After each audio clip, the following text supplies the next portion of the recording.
than I am. Hi, I'm Justin from Lowestoft. I like fishing and lager. What do you like?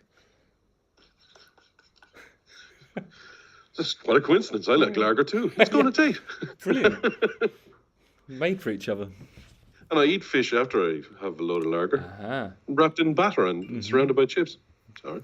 So, fish with some chips near it. Tasty. Lovely. Did I get a link? I did, yeah, that's good. Is there a link? Oh, I better send my link on. Send on the I'll do link. this one. Send on the link. Oh, she's like the wind. In my hair. How's it go? I don't know. I don't know. She like the wind. I did. I should tell you that story later on, actually. That's good. What's the Where's story? oh, here's- You've got some stories for me. Well, we were doing a thing, a radio show last week. It didn't come out very well in the end, but we had to drop. We were ad-libbing and talking away, and we got a great about 20 minutes out of, well, it's not great, I suppose, but we were talking about Ukraine, and we were talking about musicians' reaction to that and all that kind of thing. And, Yeah. and then it got on to Wind of Change by Ah, Scorpion. of course it did. My friend was saying, and here's one for you, maybe you can back this up.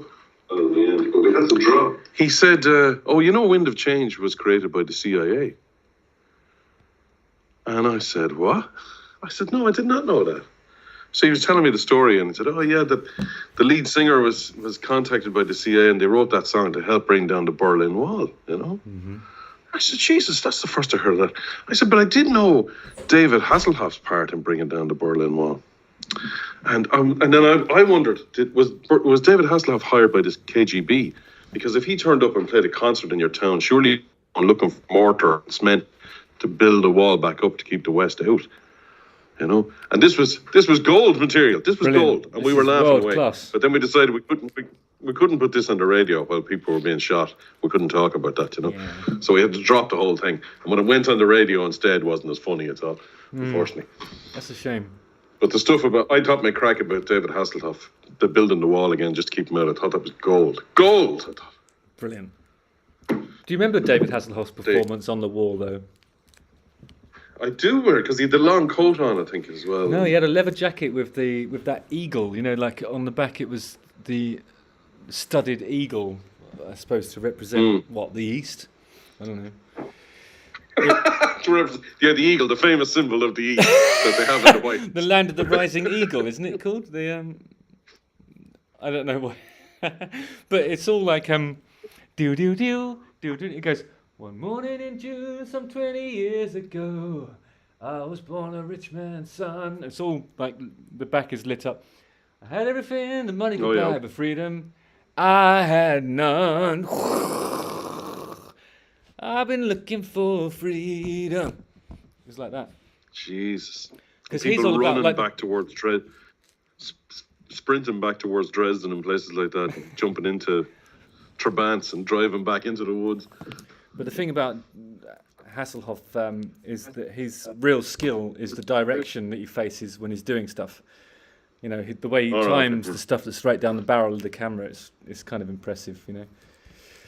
He's that's the sign of a great actor, you know. Yeah. He's not an actor, he's a movie star. He always knows where the camera is. Old-fashioned movie star. There's a difference between Laurence Olivier and Michael Caine. Michael Caine is a great screen actor because he's just aware of the camera. You don't have to make the big gestures.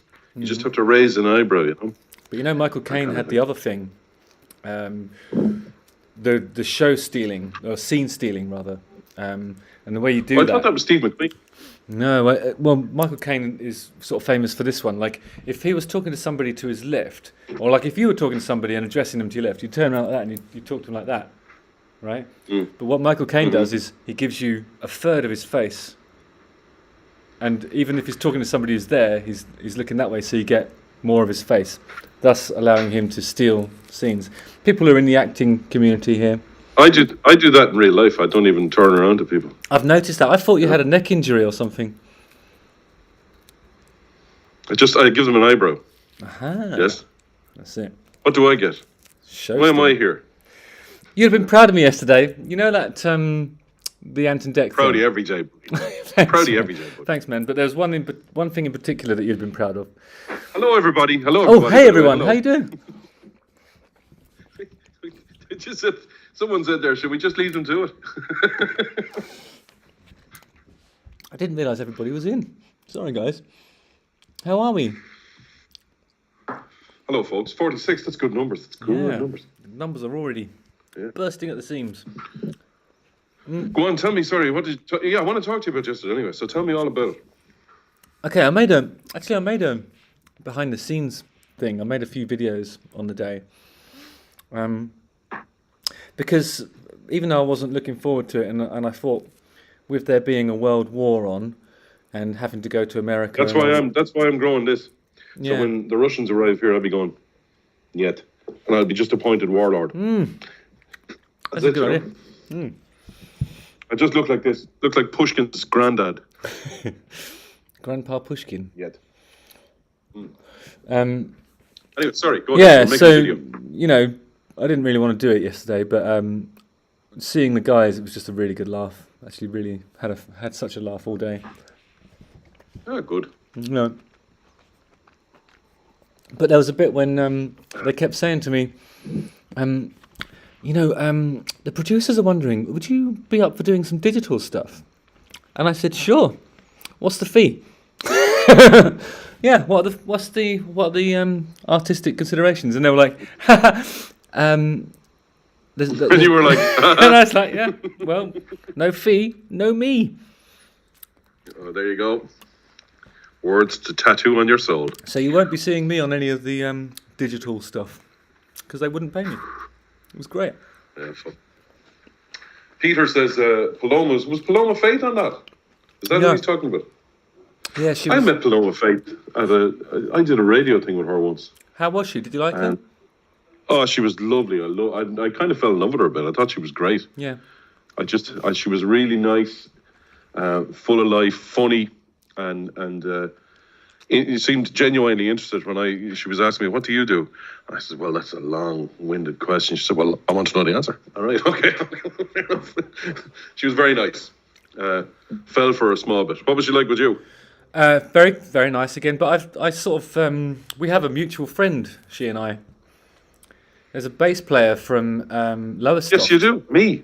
Oh, me. We have two mutual friends. You, and a bass player from Lowestoft, actually, called Andrea Goldsworthy, who plays in her band, and I've known Andrea for 100 years. She's a good bloody singer too. Yeah. Yeah. I thought she did well on the comparing front. I mean, it always looks a bit unnatural. I gotta be honest with you, I didn't see it.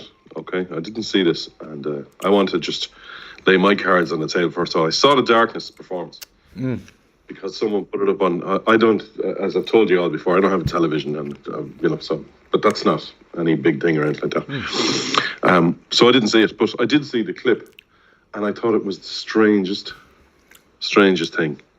Because it started off, because I haven't seen the show before, so I didn't know what was going to happen. So your man says, oh, here they are singing along with the Darkness, and come out and start into the song, which was amazing. I thought it was an amazing bit of ventriloquist guitar playing. And it started before anyone had their hands near guitar. Yeah. So. I think Dan should have taken that opening guitar part because I needed to adjust my pack. I couldn't quite hear myself. Yeah, hello. I needed to adjust my pack. And but I was watching it, was going, all right, yeah, he's giving it a bit of socks, fair play to him. And then it just goes to someone's sitting room. What the fuck is that all about? I didn't know what was happening. What was that expression you just used? Giving it a bit of socks. What does that mean? Like you were giving it socks. You were going for it, you know? Oh, yeah. Yeah.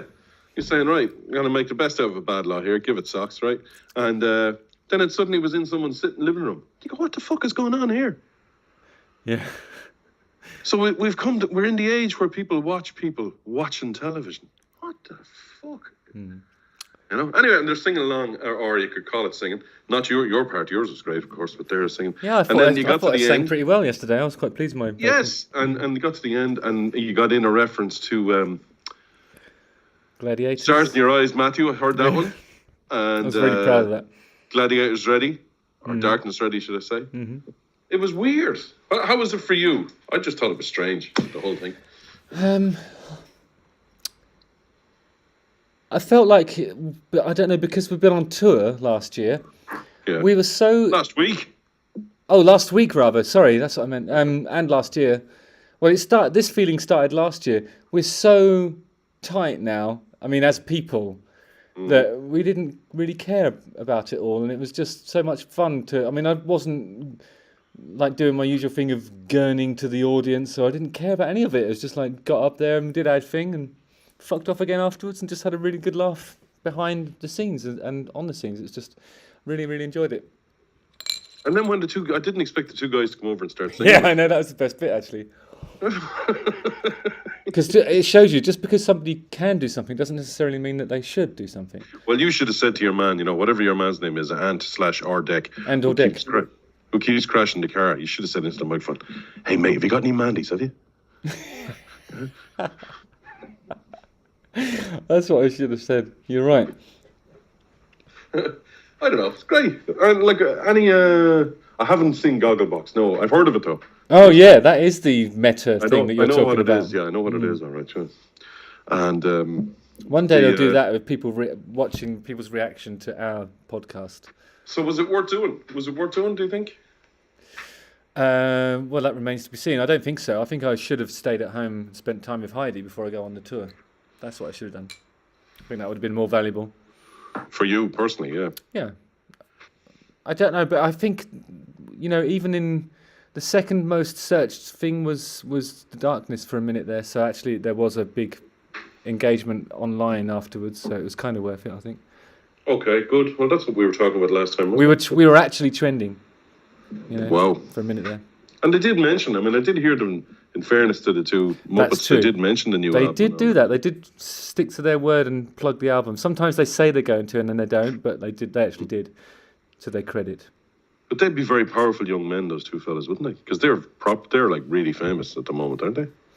Are they still? Well, millions of people watch it. More people watch it than a thing like Jonathan Ross or something like that. They're probably the power people, aren't they, for Saturday night TV, I guess. What did everyone else think? Never mind what tired showbiz hacks like the two of us think. What did you one of us hasn't even got a television, so yeah, showbiz hack. Well, I don't deal with television, but I do watch programs that are made for television on screens in my house. That is true. I don't live in a cave. What did people think? Did people like it? Todd, the search term was The Darkness Still Alive? ? Yeah, whatever happened to The Darkness?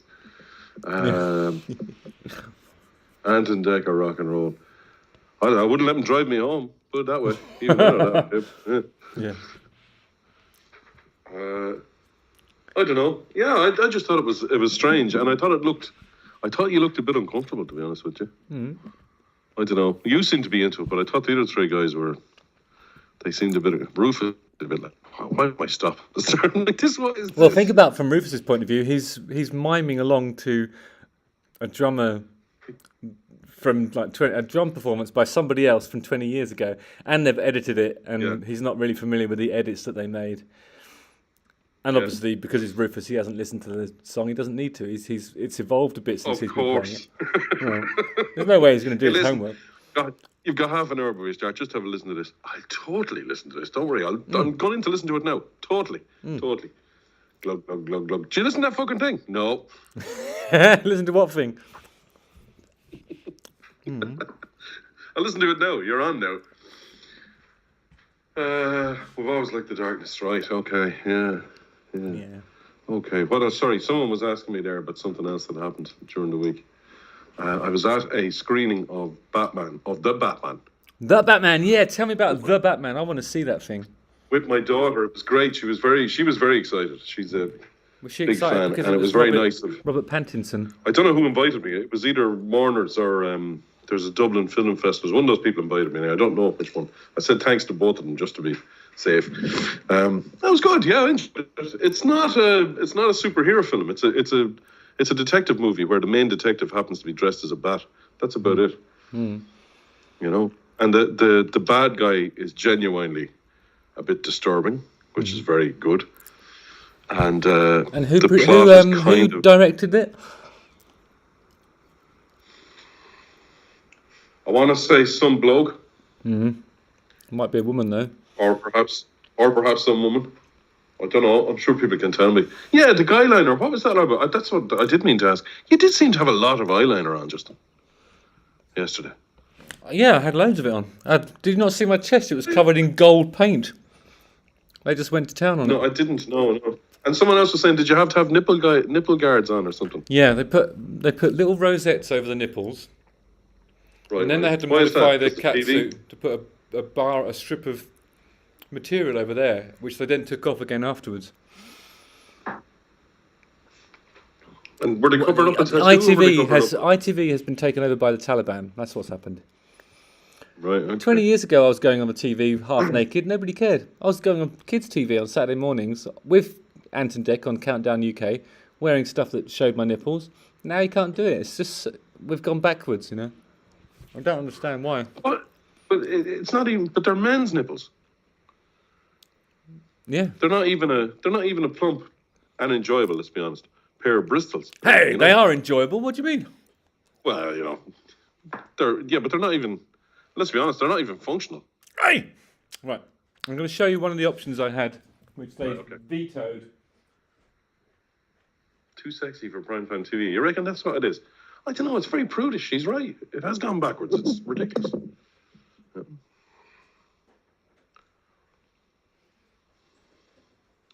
Prudish. I'm too sexy for TV.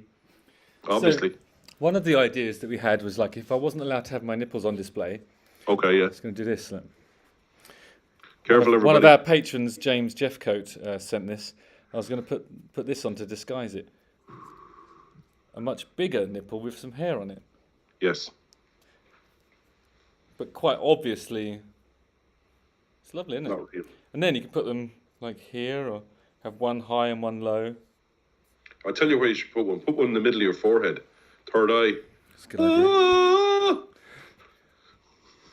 idea. Mystical powers. Actually, that's pretty good. Frontal lobe. Yeah, that looks good. Maybe I'll wear that when I get on the plane to the Americas. Look into the frontal lobe. People won't be able to take their eyes off it. Exactly.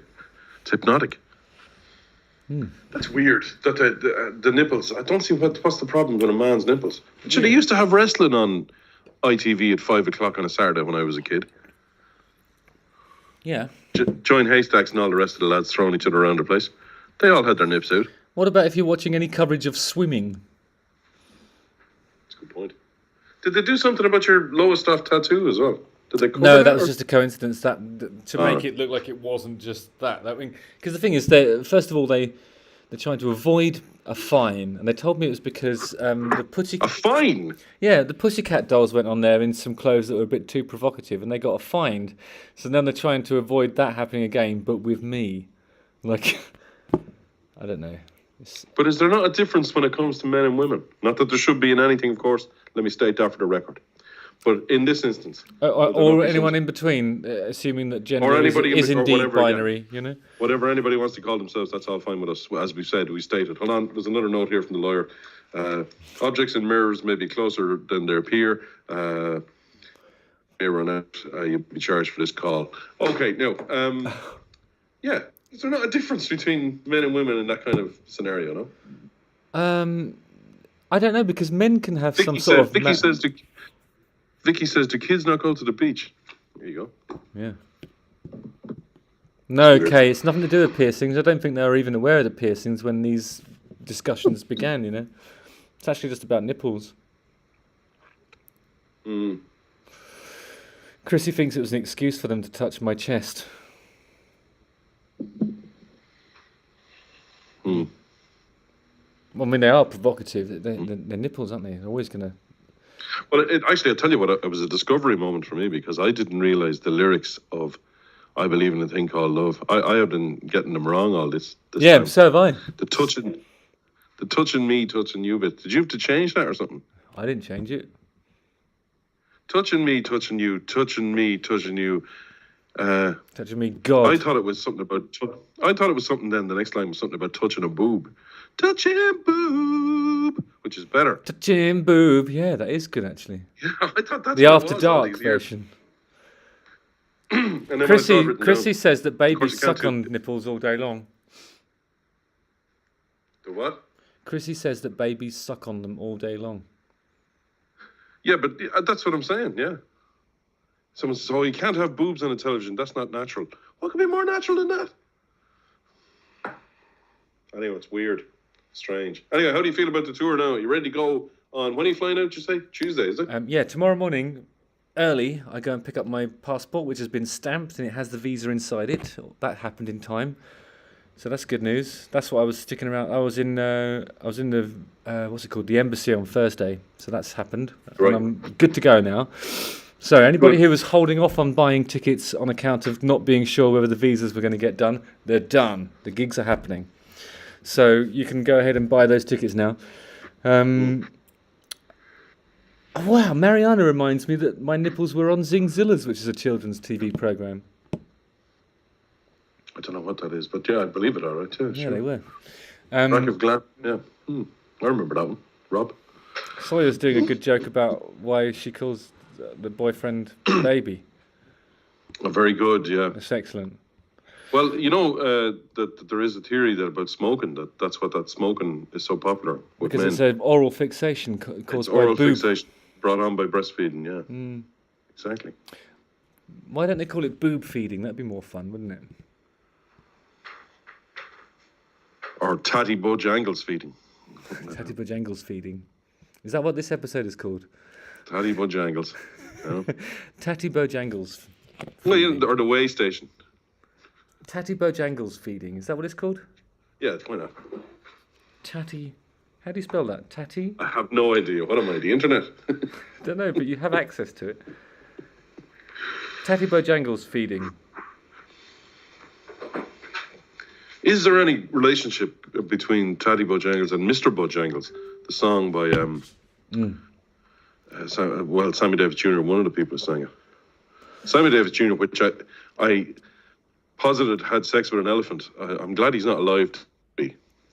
That review that I wrote about the Olympia, where I said he had sex with an elephant, and Rufus was the result. Who had know, had sex with an elephant? I said that if on a very heavy night out, Sammy Davis Jr. had sex with an elephant, right, and impregnated an elephant, and the elephant had a baby, that if this elephant cub, are they called cub? I don't know, calf maybe, had the father's tap dancing skills, but every time his feet hit the floor, it was still with the heft of his mother's species, then that would somehow correlate to the acumen that Rufus has with rhythm and power as well. Yeah. See, so that's what I was trying to say. Because some people did say, "Listen, I liked your review, but what was going on there with Sammy Davis Jr. and the elephant?" Listen, don't worry about that. I was very hungover. Just enjoy it. Just enjoy it for what it is. Yeah. So we haven't done one of these since those gigs. What have we? Have we? No, we haven't. What did you feel about it? How did you get on in Ireland anyway? Because I mean, I wasn't there, couldn't go. Yeah. The first one was on a Saturday, was it? Yeah, it was Saturday, Sunday, Monday. Saturday, yeah. Cork. So we did, Cork. And we elected not to rehearse, which usually goes okay, but this time it was an absolute disaster. Like I played one guitar solo, a whole semitone out, in completely the wrong place. But I stuck with it, and I thought, well, maybe the guys will adjust to it. But also I was thinking, I know I'm in the wrong place, but I just don't know where I'm supposed to be. I had no idea. Like I completely just didn't know what I was doing. It was so bad, and my voice was really I started to worry about my voice. Like I couldn't hit the notes, and I was ducking out of things I normally just eat up. And I was thinking, wow, are we at the stage in my career where we have to, detune the guitars and start doing that Axl Rose thing where everything's a semitone down? Yeah. I was worried about it, E flat tuning. That's what I was thinking, yeah. And then Dublin, I played every note perfectly, sang like a fucking angel, and really, really had a great time. Yes, you did. So I It mean, was a great night. I was hitting stuff that I only hit on a really good night. So I don't know, for some reason, Cork was what I needed really to get it out of my system, and I'm really excited about America now because I think Yeah. that's I'm ready. Apologies to the people of Cork. And what was Belfast like? Was Belfast any good? Well, Belfast is You know, it's always the same gig there. It's a good laugh. You know, there's not really, it hasn't really. There's something about that stage where it's sort of it's very concretey, and the whole day is sort of geared Yeah. up towards. There's something about the sound of it, like it's a meaty PA, but there's the structure of that room just doesn't take off like Dublin, you know. Well, you were in a very different. The venue in Cork and the venue in Belfast, like the venue in Dublin was, well, it's much bigger than those two for a start, and it's a very different place. And like some people were saying about the Olympia, I saw people taking photos and saying, "Oh God, yeah, this is beautiful." Like that's there for 150 years. That was built for this kind of thing. You know? Yeah, this is my exact favourite type of show actually. When you got, you know, something like that alludes to some former grandeur, and you can feel some history in the room, can't you? And Yeah, you get that sometimes with the small. You do get that with smaller places, but I don't know. That thing in the Limelight is just they didn't treat us so good at the end as well. Like the loadout was really rushed because they wanted to get the disco going. And there was like 200 or 2,000, or probably 1,000 kids outside waiting to come in. Yeah, but it's like, come on, guys. We just sold this place out and rocked it. I remember the time we were there the last time. They let us stay and they let us hang around because there was nothing on. Yeah, we went to the pub, didn't we, next door, and we were sitting with the Roos. That was a good night, wasn't it? Yeah, it was good fun. Yeah, the one in Dublin. Actually, that's the stage I saw David Bowie on. Stage. Oh, an Olympia. Wow. I saw my daughters perform on that stage in a play. Wow. I've been at so many things in that room. It's one of my favorite places to go. But I mean, you could see. I'd say from I was on the stage once or twice before, so I know what the view looks like out onto the thing, and it's fantastic. It is awesome. It is awesome. And those boxes are great as well. Yeah, and you forget that there's two levels of balcony, isn't there? There's like it's a bit like reminds me of the Chocodero in Philadelphia, which is another great free level theatre like that. I just love it. Well, it's designed. You see, it was designed before amplification. So the idea was to try and get all the seats as close to the stage as possible, so they could hear people, you know, doing a play or whatever it was there for first of all. Music hall really is what was there for first of all. You know, the good old days, that kind of stuff. What they call in America the vaudeville, isn't it? Vaudeville, that's it exactly. Yeah, that's it exactly. But so people ask me, right? What do I remember? Right, okay. I went in. I got the bus in, so I live away from. What direction would you? I was coming down the hill towards the Olympia on the bus. And I was looking out, the bus stop is after the Olympia. So I was looking out and I saw all you people there queuing to get in. Right, this is at 5 o'clock or whatever. Yeah, because you were hanging out with some of our. The VIP, that's right. So I saw all the people queuing outside and I went, oh God, this is going to be fucking weird. And then I got off the bus and I kind of was looking at my watch. I was going, right, it's about 10 to 5. I'll take me fucking time walking up here now.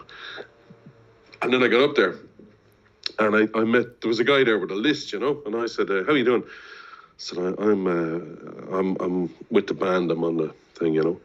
And he said, what's your name? Pat Carty. He says, you're not in this list. I says, right. And there was another bloke there who was working for the Olympia who recognised me. And he says, oh, who are you supposed to meet, Pat? And I said, Joe. And he said, oh yeah, I've met Joe inside. So he went in. And then at that stage, a few people, I did meet a few because he came over and asked for selfies as I was waiting to get in. And he was laughing at me because this bloke I know from the Olympia, he was going, what's going on here? I was going, look, it'll take too fucking long to explain. And then I was doing this. And we were waiting to go back in. And then more people, and you were all very nice, sorry. People come over, Pat, would you mind? And I said, yeah, sure, of course. And he was going, what the fuck is going on, Carty? I was going, well, have you not heard? I'm famous now. And he says, well, nobody fucking told me. And then we went inside and we were watching the thing, and I thought the VIP was a lot of fun. I thought it was very good. I thought it was very. The best bit of that Dublin VIP was the last bit when we were talking about a recipe, which involved The arse apocalypse. Yeah, anal apocalypse, which is a really, Yeah. really spicy sauce. And then we're talking about how when you eat it, it feels like you're having a heart attack. And then the final thing we left on was, I think I said something about my dad saying he died doing what he loved, clutching his arse and screaming in agony.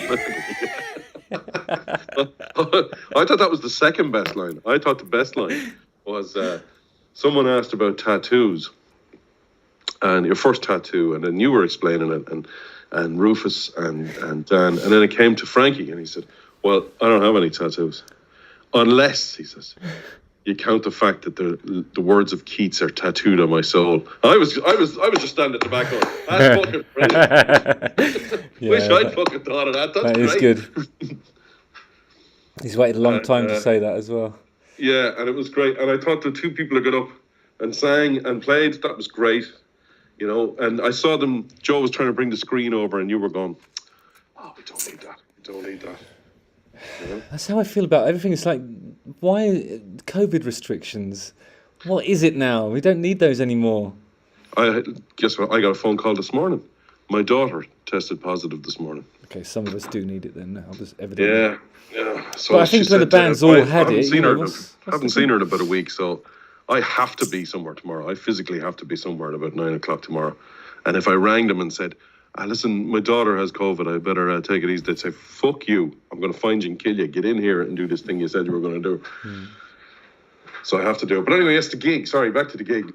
So after the thing was finished, and it was with the photographs, and who had the T-shirt with myself and Justin on the front of it? I expect that was Reka, wasn't it? The one from Mystery Island, which was brilliant. The plane boss, the plane, where I was the little dwarf fella. The classic. Or small person, or whatever it is, sorry. Diminutive person. Diminutive person. And then, so, another few people asked for photos after the band went off. I spoke to Justin for a minute. We had a fist bump. Yeah. Because this fist ain't going to bump itself. No. And it didn't. Yeah, Our and then- fists bumped each other's fists. so I ran off out the door then and went to the pub. And by the time, and then we were in the pub, and there's a few people coming in and a few people saying hello, and that was great as well. And then the same thing happened around 8:00. Someone was saying, "Oh, do you know what time they're on?" I said, "No, I don't, no." He says, "I thought he was your mate." He says, "Yeah, I forgot to ask." And he says, Yeah, that's when you right." texted me. It's, I wonder what that Did I- was about. did I Yeah, text you you? texted me Or to did I? ask what time we were on. I was like 9. Yeah, all right. Actually, I had to ask. I had to ask Joe. Actually, I didn't know. I don't remember texting, but I was saying to people, "Yeah, they'll be all right. They'll be on at 9." He says, "Look," Yeah. I says, "they're it going was to 9. start with that Glasgow song. Don't worry about it. If you're in there for 5 past or 10 past, be all right. Be fine." And having pints, went inside, got into the box. Oh, it's great. Came out. I thought you were great. Now I thought it was a great show. I really enjoyed it. I thought it was a good one. And I mean, mate Paul, who was with me, he was saying, like, you were reviewing this. And I said, nah. I'm just having a night out, I says, I've been drinking for about 4 hours, so I can't start reviewing this now, And it was about 3 or 4 songs in. I took out the notebook and I started putting stuff down it. And then I showed it to Justin the next day. I don't know if I have it here. There's one bit I saw, which there's one bit I could read. The rest of it was just some lines and scribbles. Oh, I couldn't read it, And like I was there the next morning, and like when the thing finished, because I got a text from Rufus before the gig, and he said, he says, I'm dying. He says, I had too much to drink in Cork last night. He says, but can we go for a drink after? And I said, look, I thought you weren't allowed. And he says, no, we'll be fine, right? And I said, great, Jed. He said, give me a shout when you're finished. And then I got a text from him just after. He says, I've been told in no uncertain terms that I cannot go with you to the pub. I says, right, that's fine, So we went back to the pub, and we had another load of drinks in there, which was great. And I met some other bloke who was talking to me, and he was giving out about something. And I didn't know who he was, And I was talking to him. And then my mate, another mate of mine, Lynette, who was with me, she texted me the next day. She says, that's your man, the scientist. And I says, what scientist? What are you talking about? And he was some English bloke who's a scientist. And of course, I had to look him up. And then I was thinking, what was I saying to him? And so I asked her, what was I saying to him? Oh, you were doing your usual thing. You were just talking down to him. This fella has about 6 PhDs, and you were going, yeah, listen, I'll tell you what fucking happened, right? And so I got up the next morning, dying, right? Very sick. And I said, well, I'm not reviewing that. And then I took out the notebook. I said, I'm good. And I looked at the notebook. I don't know where it is. And I couldn't read it. And I couldn't remember half. And I said, I can't do that, So who was And the the reason- scientist sorry, I'll then? stop talking. Who are you talking about with the scientist? Who's that? He was a bloke. And then she said, well, he's in trouble with the Me Too movement as well. I can't remember his name, but he's an English bloke he's either English or he's half English, half Irish. But I looked him up on Twitter and he had 40,000 followers or something like that. And then, he's writing for The Guardian and things like that. And he's a book out about anthropological history or something. And I said, Jesus, what did I say to this guy, And of course, I was really pissed at that stage. So the theories were flying out of me. He probably said something about dinosaurs. And I said, well, hold on, I'll fucking tell you what the story is there, right? And she says, what was it like? She says, you basically stopped short of just putting your hand into his face because he wouldn't stop talking and you wouldn't stop talking. So there you go, And anyway, got to Tuesday and I said, oh, right, this review. And someone said, are you going to review it? And my mate Lynette said, are you not writing a review? And I said, no. And then there was 3 gigs on that weekend. There was a band called the Lumineers. Does anyone know who they are? I recognise that name. I've seen it. I've seen the name. Yeah, they were playing the same night you were in Cork. They were in the 3 Arena, the place you played with the boob chariot, right? Yeah. And there was another band playing called Indie Darlings. They were playing in the National Stadium. What are they called? It'll come back to me anyway. Anyway, 2 people wrote reviews about those, and the reviews were they were fantastic, transformative, but they were terribly written, right? I can't even tell you, they were just really bad. And I was looking at this going, Jesus, I better do something. And that's the reason why I did the review. And I was going to a yoke on Tuesday night. Well, I'm really glad that you did it, actually, because if it's just, I don't want people to think that there's only indie happening. Yeah, exactly. Yeah, well, that was the reason. And the reason was, and I didn't want people to think, Christ almighty, reading these other reviews, Carty, come and save us, will you? Tell us a fucking joke or something. Yeah. Taking stuff so seriously. Anyway, that's what happened. So that's what I thought of the gig. That's enough of me talking. Who else? Okay, so you thought it was a good gig. One thing we should talk about with the gig was the emergence of the era of me wearing pants on stage. Now, my theory was that you were halfway through costume change and you went, I can't be fucking bothered. Yeah, that is exactly what happened. That's exactly it. See? Oh my God, you know me so well. That is just brilliant because it's like you were there, Pat. But I wasn't. No, because it's because I'd had a great gig, and it was like I was just asking about trying to put this other fucking costume on. I was like, I can't be asked for this, guys. What shall I do? And Frankie said, just go out like that with the guitar in front of your knob. And I was like, well, tell you what, I'll put my pants on at least, So I put on the Balmains, posh underpants, the belt for the wireless pack, the unbelievably gay hat, and the cowboy boots. Is it gay? Is it gay? Not when I wear it. Is it Nazi? Is it what? Is it Nazi or is it gay? Oh no, it's not. It's not Nazi, is it? I'm subverting the Nazi thing and claiming it back for my weird sexuality. I don't know what. I'm not saying just because you hide out in Switzerland for financial reasons. Hey, I'm not saying that at all. Wait. No, I just like skiing, Pat. I've told you that before.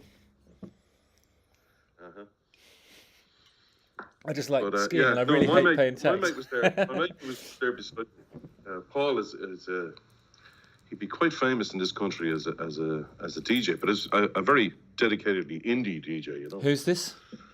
The guy who was with me. Oh, that guy. Yeah. I bet he wasn't into half of what we were doing.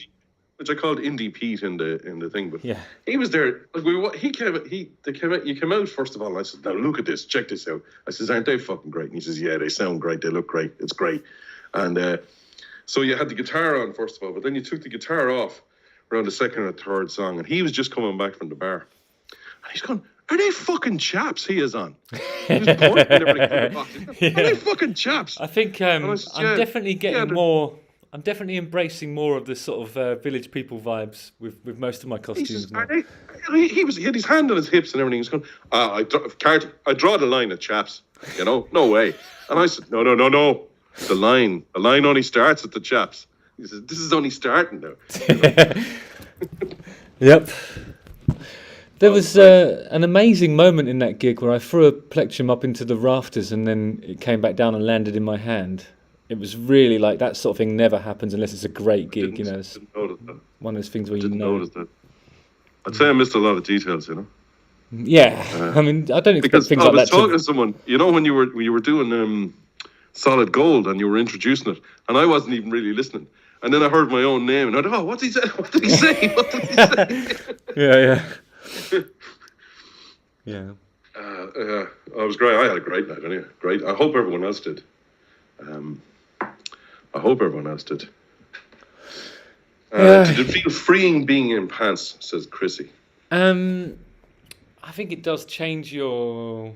I wouldn't be able to do it for a whole show, I don't think.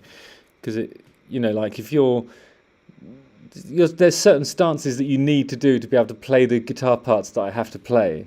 Yes. And that's not very flattering belly-wise, if you follow my drift. So for one song, you can really give it some stuff, but I think for a whole set, it would just be difficult.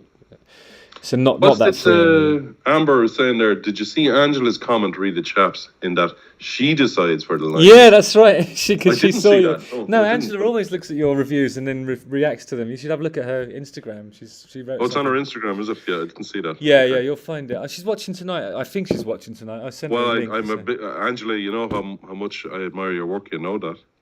I've said that several times. Yeah. Wouldn't be the same band without you, Angela. Yeah, that is covers a lot of cracks, and I don't mean just the pants covering cracks, if you know what I mean.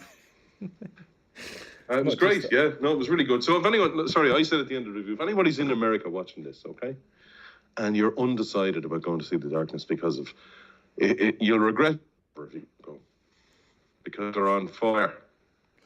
If Dublin's nothing to go by.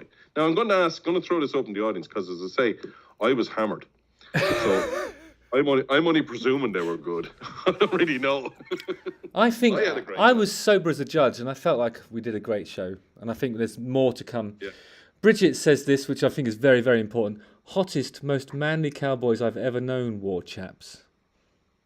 And then but then she followed that up with a winking face, and then a man with a cowboy hat on. I thought the thing when the guys were throwing the clothes on the stage, the Parker first of all. Yeah. And then you launched into Supersonic by Oasis. Yeah. And I was because I remember sitting there going, what's going on here? And then when you had the other stuff on, there was another jacket and that was a lady's raincoat, I think, that one. And the hat. And Paul said, "Oh, I wonder how Snap and Crackle are getting on without him," which I was laughing my head off. I thought that was great. That is actually brilliant. Yeah, because I put that. There was an orange hat, wasn't there? Someone threw up an orange woolly hat. Yeah. Well, that was a good combination, actually. Put baby blue. Oh, it was very funny, you know, and yeah, I thought it was very funny. I just thought it was great. It was a great show. Really was, really good.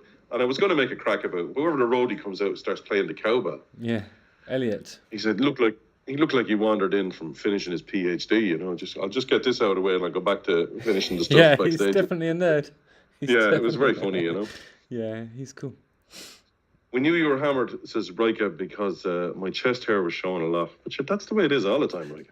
I wasn't hammered. Listen, Rika, I wasn't hammered when I met you at the thing. I hadn't had to drink at all at that time. She was looking up at the balcony. She could see your chest hair. I was getting hammered at that stage. Now, my mate Glenn was doing, he's a photographer, and he was doing the Lumineers one, whatever was on in the point anyway. And he came in, and he wasn't working at the Darkness gig. He was working, he'd done the, you know the way, you know what I'm talking about here, where some bands, they'll just let the photographers do the first two songs, and then they kick them out. Right? Yeah. So he was down in the arena, and he did the first two songs. Two songs and out, that's not... We do the first three songs, and then the photographers are in the pit for the first three songs, and then they have to get out. flash, and then you're off. That's it. Yeah, exactly. Yeah. So whoever the band were, he didn't want to hang around, so he wanted to come in and see The Darkness. So he came. So he arrived, and he said, "Oh, have you a spare seat up there?" And I said, "Yeah, come on." And so he was up with us, and he bought a couple of drinks, and then he said, "I'm going to get down and take a few photographs," you know. So the photograph that's on the review is Glenn just walking around the audience, and he took that photograph where the hand is up, which I think is a great one. And he just thought, he says, "Who was out in the arena?" "Oh, some gang of hippies." He said, "But the only place to be tonight is the fucking Darkness." I said, "Look, I know what you're talking about. I know what you're talking about." He says, they're the greatest. I said, I know that. Thanks, man. I really enjoyed it. Actually, it was a bit of a just such a good moment because I was a little bit anxious after Cork. Just didn't know if it was like the beginning of the end, but it wasn't. It was just a bad night. You know? All right, okay. Rika says here, after the gig, you were almost naked, Pat. Well, Rika, I told you not to tell anyone about that. I don't know what that you're referring to there, to be quite honest with you. That it's possible. I don't know. I can't remember. I had a row with a scientist in the pub. Good night out, if you ask me. Pete says, how does Elliot feel after being humped live on stage? That's a good question, Pete. I don't think Elliot likes some of the stuff that I do for him. He replaced a man called Scotty, who just, like, Scotty understands that if he comes on stage and he's visible for too long, I am going to come up and dry hump him. That's just the way it is, you know. But I don't think Elliot's used to that. Elliot actually complained to me because I was calling him Ellie, which I thought was just a fond kind of abbreviation of his name, but he just didn't like it. He was like, I'm not keen on being called Ellie. It's like, oh, fuck you then, your days are numbered. It's like, I'm the fucking boss and I'll call you whatever I fucking want, you know? You know, you work for me. I'm not keen on being called Ellie. I'm very keen on being called Sir. Yeah, exactly. While we're on the subject of who calls who what. So anyway, I have respected his choice there, but on the occasion when he's out there fucking around with Frankie's pedals and ruining my gig, I will dry hump him, and he knows that now. What was wrong with Frankie? I thought Frankie's bass, I thought that was the most rock and roll thing I've ever seen. It was about one song. He took off the Thunderbird bass, he handed it to someone else, and they handed him another Thunderbird. He's gone, oh, there's something wrong with this one. Give me another one. And he just lost sense what you know. That was great. Yeah. And, that was a great performance. Frankie is the Thunderbird guy when you think about it. How many other bass players do you know that actually play one of those Thunderbirds? Who else is there that's like an iconic Thunderbird player? Well, we were having a discussion about that, and Paul was saying, listen, I think I'm going to buy one of them. I said, I can't even play the bass. I'm just going to buy one of them because they're so cool and just hang it up in my house. I said, that makes sense. It's that and the Rickenbacker are the two coolest looking ones, I think. I quite fancy a Fender jazz bass, though. I'd love to have one of those. I have a fretless bass in this house somewhere, and I have a precision copy or something someone gave me. It's in the front room with all the other junk. Yeah. But did people? What about? How did everyone else's Irish tour go? Did anyone go to the 3 shows? I know people because I met people the night I was in Dublin. I met people and they were telling me, "Oh, I was at Cork last night and it was great." You know, so they loved it. They had a great time down in Cork. I don't know I'm not sure who came all 3 times. I don't think anybody did, to be honest. This time. Well, I know I met people. What's his name? Who I was talking to? I thought he said he was going to Belfast. Maybe he was in Cork. Who am I thinking of? Sorry, this is no offence to anyone. I'm always terrible with people. Who are you thinking of? What's that? I don't know. Is there a Derek or something? I don't know. Who's Derek? I don't know. Sorry, it's just people's names. I can't remember. I can never remember people's names. What the fuck is Derek? Well, you know what I was saying? I said to your man, who are you meeting inside? And I said, Joe. That was a complete fucking guess. I couldn't remember the name of that. Perfect. So Joe. You got it. Yeah. And as soon as I met Joe, I remembered her. And I was, how are you doing? Yeah. Yeah. Neil, that was it. Neil. Ah, that's right. I think Neil, Neil had a nice bloke, and I think he was there. I think he was going to Belfast. Neil, there you are, yeah. With the Flash. I think you were going to Belfast, t-shirt. Neil, did you? Sorry for calling you Derek, Neil. You were. I think you were just flown into Dublin, and you were going to Belfast. Was that it? No. Neil was in Dublin and Belfast. There you go. Yeah. Okay. Yeah. Neil with the Flash shirt. But did anybody do Cork, Dublin, and Belfast? Well, I would have. Yeah, you would have done it. Totally. Yeah. I think you should have done it. It doesn't matter. Do it the next time. Yeah. And yeah, it was good. Although I would have been bad. Like if I got on the bus that night, well, there'd be people giving out because I would have been shouting and roaring and singing and shouting and everything on the bus. Yeah, that's true. Shouting and roaring. Yeah. Derek, sorry, your name isn't Derek, Neil. I know that. It's Neil's name isn't Derek. That's true. It's Derek. It's Derek now.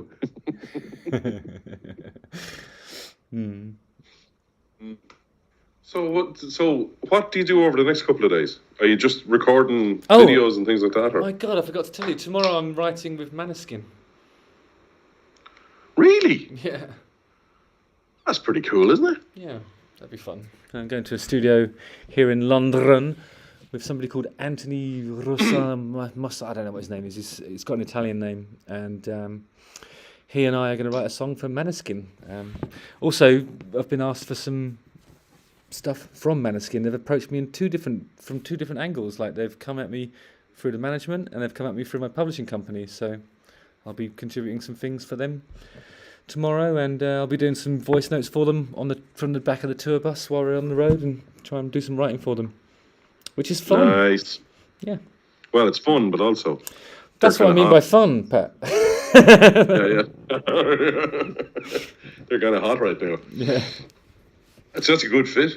Yeah. That's a good fit. I think so too. It'd be good. I'm excited about tomorrow. Actually, it'd be good. Pick up my passport early. Go and have a little rock out in the studio, and then have some nice dinner with them or with whoever's there. Next day, fly to America, kick some ass. Yes. Yeah. Good. Has anyone got any? Sorry, we've been ignoring everything there, because I know. Excuse me. When the name of these, nobody knows. So, has anyone got any questions for Justin? Oh, by the way, keep that Maneskin thing to yourselves, guys. Don't talk about that anywhere else in the internet. Behind the paywall only. Remember, this is the place for those kinds of secrets and. Please respect that. Yes, please respect it. That. Don't talk to anybody about it. Don't put it anywhere else. Yeah. Okay. Says Pat, deleting a Facebook post. Oh shit! Wait! Reverse. Yeah, so that'd be fun tomorrow. I hope that works out, because it'll be really cool. That will be really cool. Yeah. It'd be really cool to sort of do that more regularly. Questions about anything about what's coming up? Are you flying with the rest of the band? I am. Actually, that's a good question, Joe, because I am flying with the rest of the band, because since I'm here in London. But when we get on the plane, they'll be turning right and I'll be turning left. Obviously. But that's just the way it is, you know. That's the lead singer stuff. That's the way it goes. You know? The way it goes. Yeah. Plans after the American tour. Well, there's festivals, isn't there? Yeah, actually, right after the American tour, there's a one of those acoustic radio Oh no, so it's a full band radio session on BBC National Radio, like a proper thing with Zoe Ball. I think it might even be recorded at Maida Vale, where they used to do that stuff. So it's going to be really cool. That's cool. That's actually something worth doing. So I'm going to go and see my parents when we get back. Then I'm going to do that. Then I'll go home, hang out with Heidi, spend a few days just catching up with her. Assuming there is, like, you know, a Europe to come home to. We don't talk about what's happening in the east of it, but, you know. Jesus Christ, yeah. Did anyone see that yesterday when, I don't know if you listened to my radio show, the first song I played, Safe European Home by The Clash? I played that with a sense of irony. Brilliant. There's another song by Budgie you could have played. Bored with Russia. We're all going to die. We're all going to die. Russia's going to kill us all because they're mad. No, Bored with Russia, you know that song? Bored with Russia. Bored with Russia. You can stick that on your thing if we're still alive next week. I did, yeah. I played The Clash yesterday, yeah. Which is still available, by the way, all 78 of you. You can go and listen to it. I'm very excited for Download, says Mel. So you're playing Download Festival. Oh, yeah. Bless you. There's a big festival announcement. Jesus. I'll stick one of these up my nose. There's a big festival announcement TB. next week here in Ireland. So, fingers crossed. That's the big one I work at. So, yeah.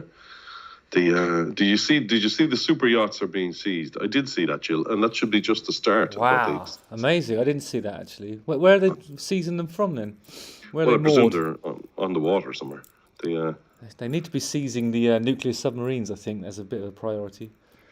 Yeah, well, they got all the things. You see, the thing is now, and the petrol has gone up. I traded for petrol in my car yesterday, and the price of it is fucking ridiculous. It's absolutely. It's gone past €2 a litre here, you know, which is just unbelievable. But that's only the start of all that shit. you know. And my children are one of my daughters are very worried about the whole thing, which is terrible, scaring people. Because you remember, because you're not that much younger than me, that when we were kids in the 80s, this was something we lived with all the time. And because they were marching into Afghanistan, weren't they? And it was and you remember the Threads movie. You remember that horrible, scary film that was on when Sheffield was blown up. Have you ever seen that? Oh no. Oh, don't watch it. I didn't need to see that. Watchmen is all about that, isn't it? Watchmen is set with the doomsday clock. Yeah, 2 minutes. 2 minutes to midnight. Kill the unborn in the womb. Yeah.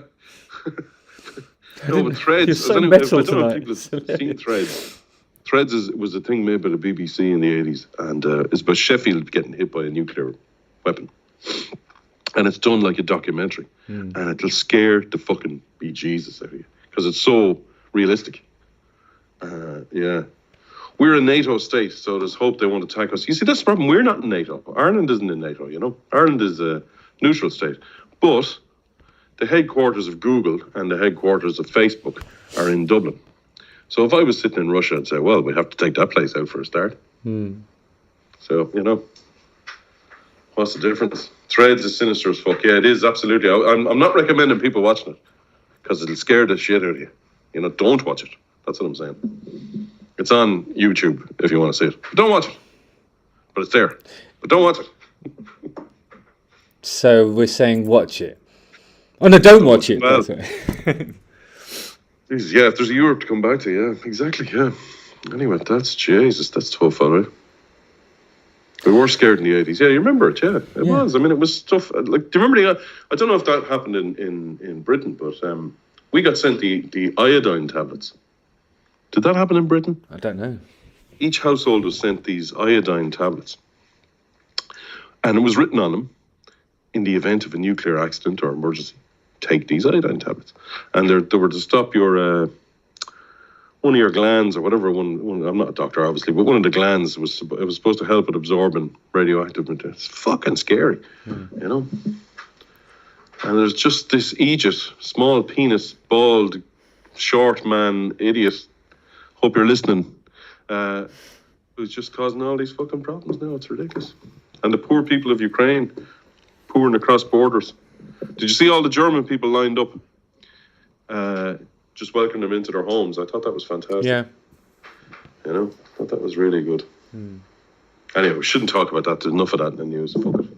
Let's talk about something funny. We're supposed to thyroid gland. That's it exactly. Yeah.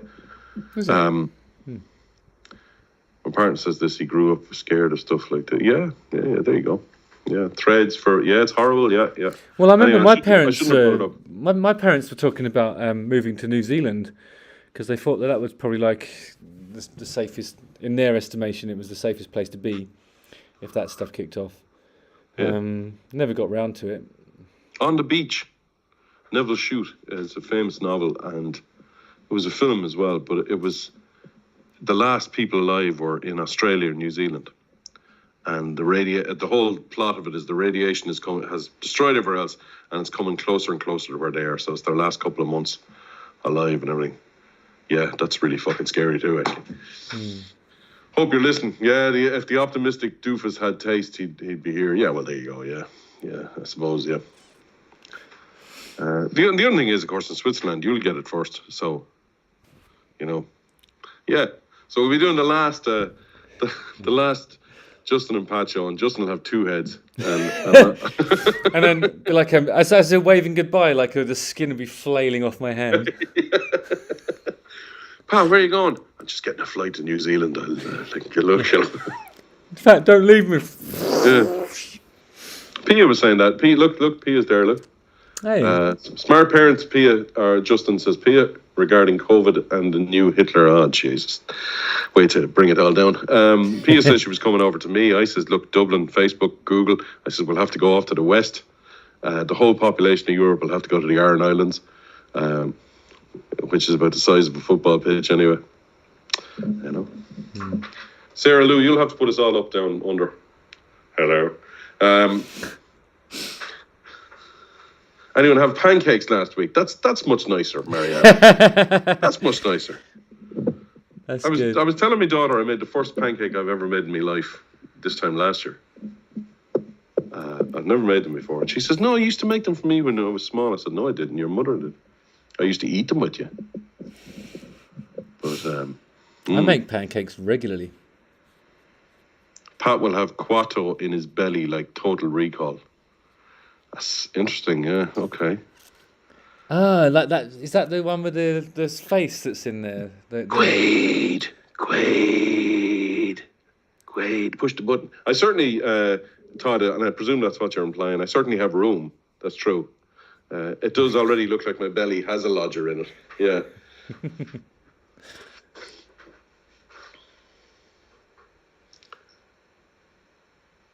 I'm moving in. Yeah. Everybody's moving down to Australia. Yeah, there you go. Yeah. I think I think these what's happening with the what do you call them, the not restrictions, what's the word I'm looking for, Pia, that the other governments are putting on Russian money and things like that. Oh, sanctions. I think they're certainly having an effect, because it was on the news tonight that thousands of people are marching in Moscow against this, so there's hope, there's hope. Yeah, if he's losing his population, there's a possibility. Well, I think what he expected to happen, I'd say, was that he expected this to be all over in about 2 to 3 days, and that's not what happened. Yeah, so hopefully, I don't know, Jesus. But it's not just him though. You can't. I mean, there are other people in the ministry there who are sort of saying stuff that really just sounds like some actual horse shit, but really adamant about it and just total cunts. It's not just him. He's surrounded by people who are just complete cunts, and you never know. Yeah. I had to say, well, that's what I was saying to my daughter. I said, don't forget, sweetheart, that there's shit happening in the world all the time.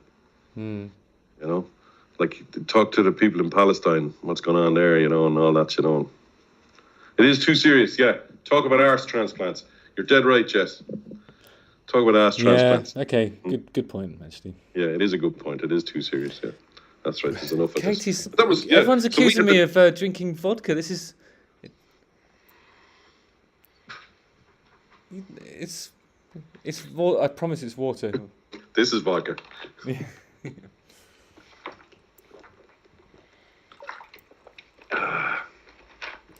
Yeah, nuclear plants. Yeah, Pia, we're not going to talk about it. Nuclear transplants. Nuclear plants, bombing nuclear plants and all that. Yeah, we're not going to talk about it, because I already did the thing about what do you call it, threads, and I'm not going down there again. And I was lying in bed today when I was having my man nap, and I did watch a few minutes of threads. I don't know why it came up. Someone must have mentioned it on something. I was going, what am I doing watching this? What the fuck am I doing? If you're asking yourself that question, you're in good shape. That's self-awareness. Right. Sarah says here, but if it was your last day on Earth, what would you do? That's a good question. What would you do, Justin? Go home to Heidi. Of course. Yeah. Somehow. Don't know how. I'd probably, if I had to hijack a plane, I'd do that. Yeah. That's all you can do, yeah. Pia says she was putting the cat in the car and she was driving over here. Katie, I wasn't offended. This does look like vodka, but it is. It is fancy water, yeah. It's not as fancy as this stuff. Look, this stuff is classic. Oh, so classic. Sometimes only classic water will do. Yeah. The Comera water. Comera. Now, yeah, I would say that's classic straight out. water. There's a bloke out the back of Lidl, the Lidl headquarters on the outskirts of Dublin, just with the tap outside. How many bottles of car do you want? Yeah. Brilliant. Yeah. Of course there is. Yeah, spend it with me, kids. Yeah. Here, look at this. Chrissy says she's 6 months sober today. There you go, Chrissy. There's something. Well done, Chrissy. I think I've got a sound effect for that, but I haven't got my usual stuff. Here we go.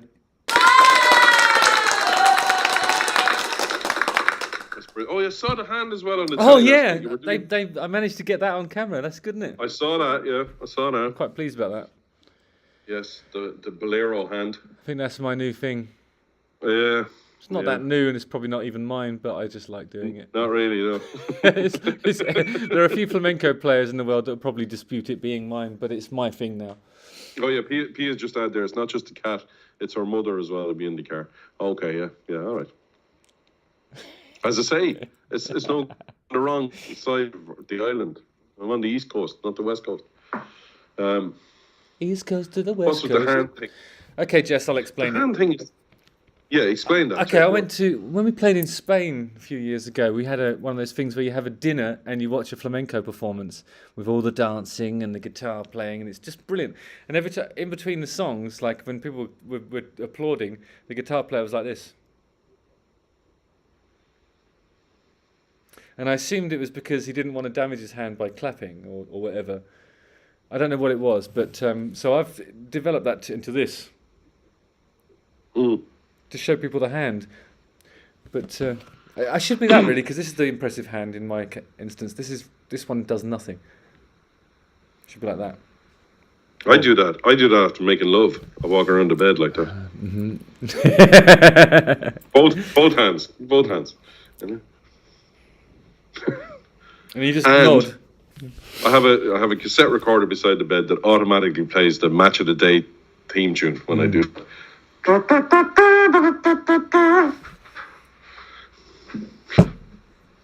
Brilliant. Fantastic. Ole. Ole indeed. Ole. Oh, what oi, oi. That's normally what's shouted. Oi, oi, lay. Oil of you lay. It's a team effort. Sometimes it is. Yeah, that's true, Emma. Yeah. So is Pia also walking around on the other side of the bed like this?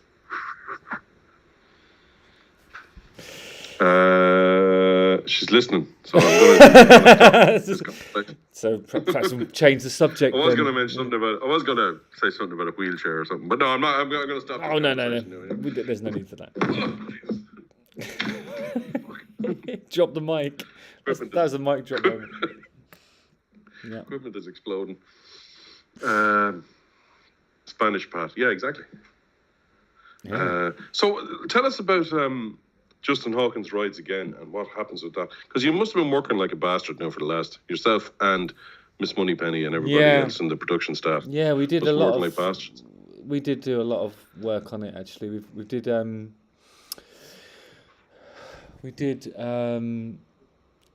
videos I think to roll out, and they have been rolling out. I've seen some of them. I think I've got some more to do actually to keep it rolling while I'm out, but not that many. I think I've got enough to last me until I get back home and I can do some more. But if something does happen, like that needs to be reacted to, I'll probably have to just do it in the back of the bus or something like that. If something musically astounding occurs and it needs to be reacted to. Yeah, it'd be terrible to see those high production values slipping now, right? It would, because I think actually, if you look at other people's ones, I think they are pretty high. Oh, it is pretty good. I'm taking the piss. It is. I know you are. But actually, I think they look all right. I take my hat off to Miss Moneypenny because of the editing. When you're talking about, what was I watching the other day? I were talking about somebody and the way stuff was edited in music performance and things like that. It's very good, actually. Yeah, she does a great job. Was it the Slash one? Is that what I'm thinking of, Cheryl? Maybe it was the Slash one. I don't know. I don't know. They all kind of melt into one to me. Yeah, me too. I made the mistake, and you should make the same mistake of subscribing for alerts and things like that. So now my fucking phone is telling me every time, "Oh, just has made a new video." Great. To unsubscribe. Marvelous, fantastic. Vicky asks if the personal chats will be from the tour bus. Some of them probably will be, I reckon. Wherever I lay my hat, that's where the personal chat will be conducted from. Imi asks, Pat could do it instead and see if anyone notices. I think people would notice. I think they would. I really do. Oh, cool. One of Jesse's clients is getting married in Vegas. It's because at least they're planning it. I think some people just rock up in Vegas and then just go for it, don't they? They're going to see you afterwards, yeah. Of course, well, make sure you scope out Reno now when you're passing by for the old retirement. Yeah, because I need to go in there and negotiate the residency fee, don't I? Yeah. and talk about what costumes to wear and stuff. I'm not sure if there's a nipple gate in Reno. I think you're all right with nipples, I reckon. I think you'd be okay. You got to get some dancing girls and all that for the show and all that kind of thing. Yeah. Be good. Yeah. So I'm going to talk to them about the production and what goes on the menu as well. I'm trying to avoid fish, really. Don't want too much fish. Why fish? What's the problem with fish? I just because it's that cliche, isn't it? I don't want to be in Reno doing the residency and saying don't have the fish to the audience, you know. Well, you've got to say try the veal or something like that. Yeah, so things like that's okay, but yeah. You see this? What Emma's saying there. There you go. My boss does studio work. He's playing his videos on big monitor. Cups of tea, things like that. There you go. Yeah. Oh, no, it's great. I think it's great. To HR about that. Are you surprised, or did you expect such a big following on the? No, you know what's really weird? Today I was on the YouTube. Today I was walking back from a restaurant. Right. And a motorcycle courier. First of all, it's weird to see one of those on a Sunday, but pulled over, took his helmet off, just to say how much he's enjoying the videos on YouTube. Not because I was on the telly the day before, because I was on the YouTube, because he watches me on the YouTube. And Tor Deck, one of them, said to me that he's really into the TikTok, which is another thing that Miss Moneypenny does on my behalf. I don't even have it on my phone because I think it would be quite a dangerous waste of time for me to stare at TikToks all day. I don't. Yeah, my daughter has shown me that. I don't understand that really, but okay. It's not for me, I don't think. But Miss Moneypenny does it. We're old men, remember? It's not really designed for us. Yeah. I'm sure there are old men that use it, but yeah, I'm sure there are. Operation U-Tree old men. Yeah, those are the old men I was thinking of as well, actually. But yeah. That's because I've got me Dave Lee Travis beard, you know. That's how you're getting confused there, you know. Hairy cornflake. It's true that people stopping me in the street, I was not expecting that. I can safely say great. That. Yeah. That's fantastic. It says, actually, I'm looking at this now because you know, when I see your comments here, folks, I'm looking at YouTube on the other screen here. And I can see that it says Justin Hawkins rides again. And I can see underneath it a new video from 3 hours ago. What's all the fuss about? I don't even know which one that is. I don't even know what that is. I don't know what that is. There's a picture. I think that's Foghorn Leghorn in the picture. Florence and the Machine, is it? Oh, yeah. Yeah, I think it is, yeah. I haven't seen that. I think she's abominable. Absolutely terrible. You'll like one of the comparisons I'm making it. If you get around to watching. And I got in trouble. I like people here in her record company here were giving out because I called her Foghorn Leghorn twice in one piece. I didn't put in a real name at all. But they knew who it was though. They were able to give it. I said, "Why are you giving out to me? I never even mentioned her name." And they knew who it was. And I saw her live before anyone says that at a festival. And I just went like, "What the fuck is this?" Yeah. Her new thing's got some good singing in it because it's sort of got some stuff where she's approaching it with a bit more finesse. But then there's a bit when she starts to emote, and she's emoting, and then it's sort of like to the point where it's all crying and all affectation. There's no notes, and it's like this, no. And I make the comparison that she sounds like she's in Right Said Fred doing "I'm too sexy for my shirt." You'll like that. Yeah, she does blow all right. Foghorn Leghorn. Yeah, no, it's true. Katie, get Foghorn Leghorn broke me. Poor man's Kate Bush. That's it. Chrissy says, Florence and the Machine, poor man's Kate Bush. There's no comparison. That is an insult, first of all, to Kate Bush, and also an insult to poor men. You know? Yeah. You know what really, I think she is, though? I would say Florence and the Machine is a poor man's Feist, actually. Wow. There you go. There you go. That's it goes. It goes Kate Bush, Feist, Foghorn Leghorn. Yeah, I mean, I would say Kate Bush is an untouchable genius, in my opinion. Absolute genius. Really, one of the greatest things that Britain has ever given the world. Raker feels that way about Right Said Fred. I'm too sexy. Everybody knows it, you know? Everybody knows it. What else was I doing on the radio today? Yeah, you see, actually, there's a question I wanted to ask you because I was doing a thing about it the other day. About that, it's been announced that Neil Diamond has sold his songs to this hypnosis crowd. You know the Who has? the Sorry? crowd are Neil Diamond. Oh, So this hypnosis crowd. So I had to do a bit of research into hypnosis. what's and hypnosis? I don't get it. But they're this song company who are buying all this. So they bought part of Neil Young's publishing. They bought all this. You know, these people are selling off their publishing as they get older, I suppose. And hypnosis actually started in part by Nile Rodgers. I didn't know that until I had to go looking the other day. He owns part of this company. They made 138 million in 2021 or something. And but all these people are selling off parts or some of their publishing. Yeah, So but that's if someone- normal to sell your publishing. It's not forever. It's just like a publishing deal, isn't it? No, it's not publishing. No, they're selling off the rights to it. So say Paul Simon has done it, Bob Dylan has done it. So Bob Dylan, first of all, sold off the rights to his songs, complete rights to them, for 300 million plus. Right. And then he sold his master recordings to Sony for 200 million plus. So good year for Bob Dylan. And all these other people doing it, selling off bits of it. It's all the rights in perpetuity and everything. So if someone came to you and said, right, Justin, here is what we're going to offer you for the rights to your part of your songs and your part of the darkness and all that. Yeah. For eternity. We will give you this much money. Would that be something you'd consider? No, Why is that?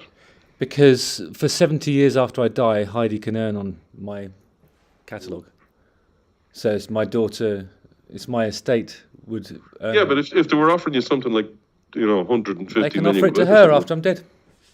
It's not mine. That's my legacy. I know, Therefore, but it's if you Heidi's. got the 150 million quid, is it kind of a case that you're gambling, saying, well, will this generate 150 million quid for Heidi, or if I took this money now, It would will it be- undoubtedly earn that. it will undoubtedly earn 150 Undoubtedly. million quid? There's no doubt about it. I'm glad to hear it. Are you still giving me the rights to I Am Santa? That's worth £74. But I'm talking about perpetuity, and it will tail forever, off Pat. after a few years. That will generate £74 every year, Pat, for the rest of your life. No. In total, it will. There's no way. No. The year, if it makes £74 in a year, I'll give you another song as well. Because I'll buy it back that's off you. just never. That's never going to make £74. No, I'm just kidding. I think the principle of it, I like having a catalogue that does. It's just one of the joys of being a songwriter is watching how they perform.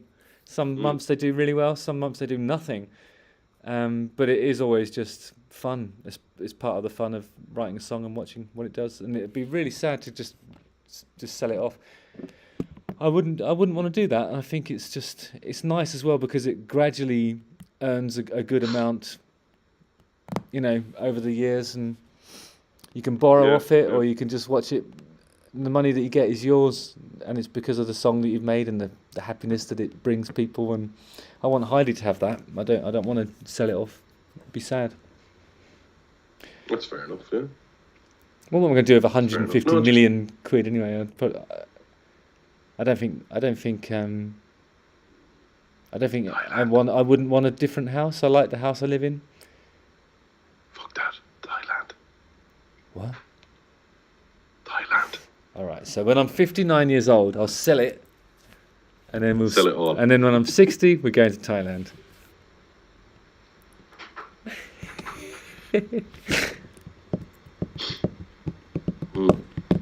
Nice.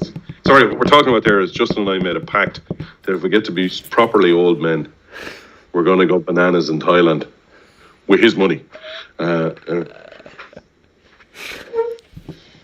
And Heidi, like when you're 60 now, Heidi will be a grown woman at that stage, and she'll be going. You'll be ringing her and saying, "Look, myself and Pat are heading off to Thailand, and a bad news for you.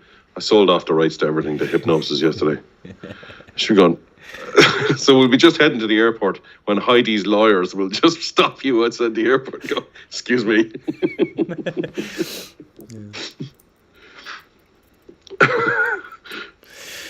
I don't think we need to sell it off to do that, though.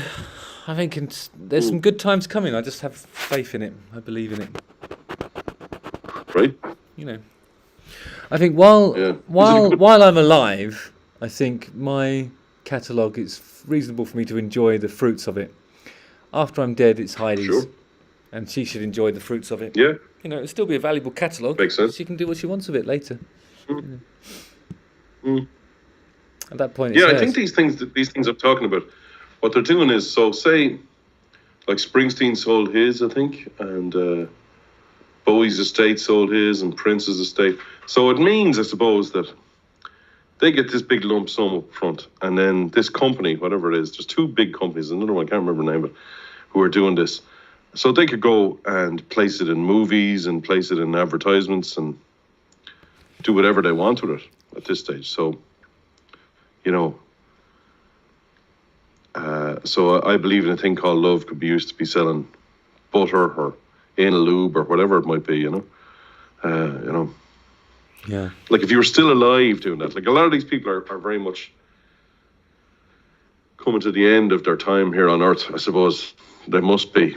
So if you were still alive, you know, would you want to be sitting turn on the TV in your house and seeing one of your songs selling bicycles or whatever, you know? I wouldn't care. Yeah, right, okay. I wouldn't care.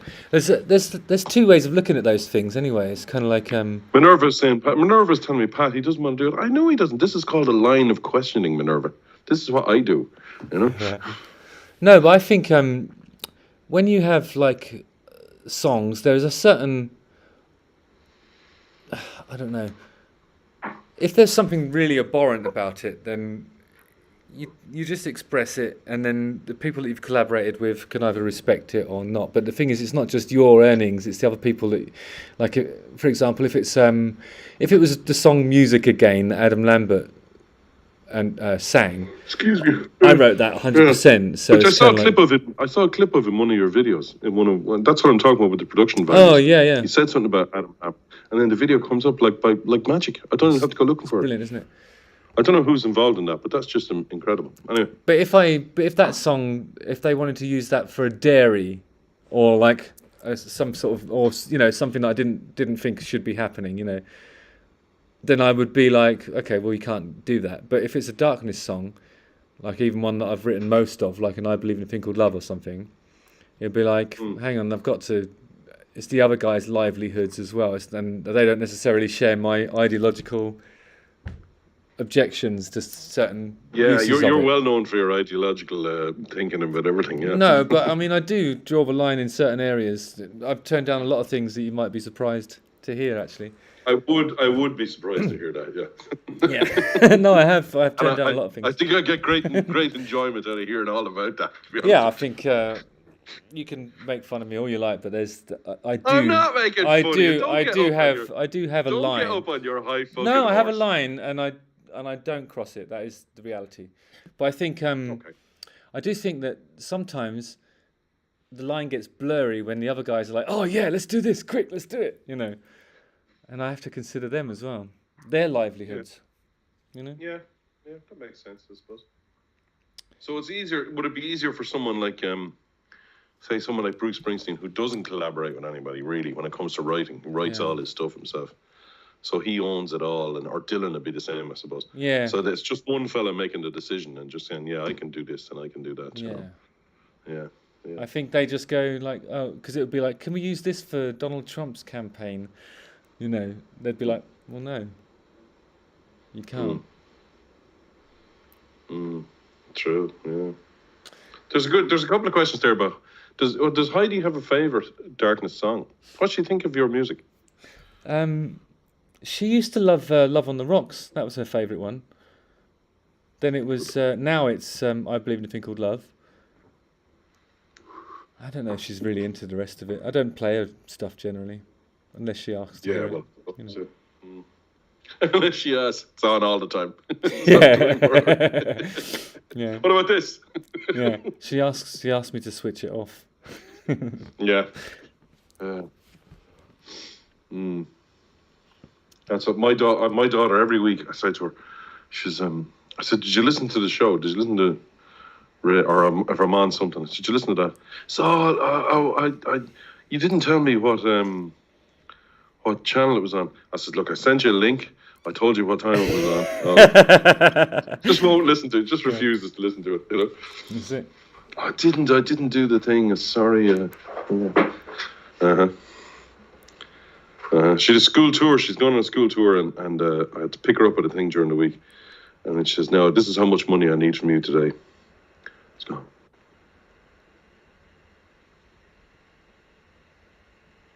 I said, "Where's the fucking tour? Where are you going on tour? Outer space? What? Why do you need this much fucking money?" You know? Brilliant. Yeah, that's the joys of being a daddy. That's what that's about. Yeah. Every dad should take their daughter to gigs. I wanted to take. I was going to take them to the darkness, but it was supposed to be over 18, so I said, well, maybe I shouldn't. And I also wanted to get pissed, so that was the other side of that. That's important. Yeah. There was one on the Friday beforehand, and I asked both of them to go, and they both turned me down. And then I ended up not going myself. But then stuff like movie premieres and things. Oh yeah, Dad, can I go to that? Yeah. You know. I really want to go and sorry, see. go ahead. I walked past the cinema today, which was Right. I think it was the Everyman actually, in Marylebone or something, and it had the Batman. No, it's good. I really want to see it. Has he got It's good. contraptions what's the Batmobile this time? Is it cool? No, the Batmobile is kind of like it's not like a regular car, but it's not a big fancy outer space thing, you know. It's grounded in reality, and he uses a motorbike a lot. And there's no there's one scene where he gets chased up these stairs, right? I don't want to give anything away for people who haven't seen it, so I'm not giving much away here, but he gets to the top of these stairs, right? And so he's in this very tall building, and he runs out onto the roof, and he comes to the edge of the roof, and he stops and goes, you know, like he gets a fright, like a normal person, you know. Yeah. He thinks twice, and then he has this kind of I won't tell you what it is, but it's all Oh, based so on you mean reality. you see him hesitating, and it isn't Yes. just yeah. Because it's set when he's been the Batman for about 2 years, I think, or something like that. So it's early in his career, and it's very set in the real world, you know. Like Colin Farrell is in it, and Colin Farrell. That's right. He's the Penguin, isn't he? And he's like, if you'd have to be told it was him, there's no way you'd recognize him. And the Penguin isn't some fella that looks like a penguin. There's a reason why they give a reason why he has the nickname, and you know, it's real people. Is it because like he has like an egg, and he balances it on his feet so that it doesn't get too cold on the icy concrete of Gotham? Yeah, that's it exactly. Yeah, I thought. Yeah, that's probably. And he goes around like that. Yeah. Well, because it's Colin Farrell, he doesn't do that. He goes, Jesus. The Irish Penguin. And the woman Catwoman is like she hasn't got a mask. She's got a It's one of the Kravitz. It's Lenny Kravitz's. She's got it. It's realistic. And She actually looks like a real cat. You mean? No, I mean she's got a balaclava. She doesn't have a mask. She's just got a balaclava. Okay. She kicks ass, like, you know. And as I say, the guy who's the Riddler, he's genuinely disturbing in it. It's a great performance. And who's by that? him. Who plays that? Paul Dano. Do you know? Oh that? yeah, he's great. Yeah, he's really good. Yeah, I love that actor. Like there's real madness going on there, and when he turns up, first of all, it's disturbing. There's a great scene about the bat signal and how it's got all these people scared in the streets, and you keep seeing all these shadows, and you don't know where he is, you know.